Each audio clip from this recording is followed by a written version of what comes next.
ከህይወታችን በላይ ነው። ከህይወታችን በላይ ነው። መስጊድ ለኛ መስመራችን ነው። መስጊድ ለኛ ቀይ መስመር ነው። እኛ መስጊድ ከሌለ ህይወታችን ባይኖር እንመርጣለን። መንግስት ይሄን ይወቅ።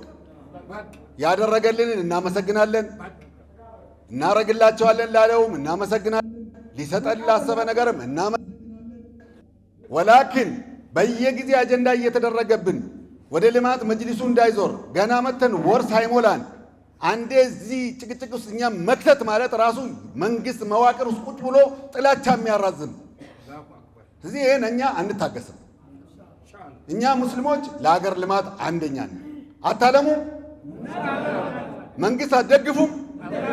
መስገጃ ቦታ ሊሰጠን ግዴታው አይደለም እንዴ?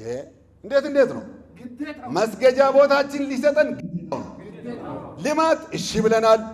አባይ ገንቡ እሺ፣ ትምህርት ቤት እሺ ብለናል። ቡሰ ጎነፋ እሺ ብለናል። መብታችን ግን ሊከበር ይገባል።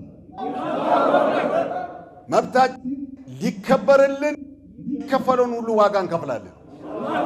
ላደረጉልን ነገር ከዚህ በፊት ወደ 11 ነው 9 ፕላን ሰጥተውናል፣ እናመሰግናለን። ይሄም ግዴታቸው ነው።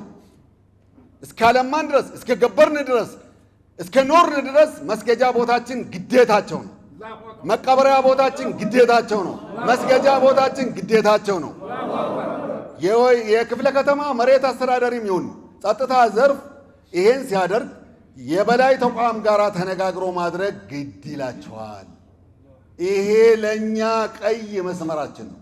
እንደ መጅሊስ የድሮ መጅሊስ ሳይሆን እኔ በህዝብ ተመርጬ የመጣው የድምፅ ይዤ ሄድኩ ካቢኔ ነው እዚህ ጋር ቆመው። የህዝብ የእናንተ ድምፅ ይዞ የመጣ ደግሞ እስከ ህይወት መስዋዕትነት ለመክፈል ዝግጁ ነው።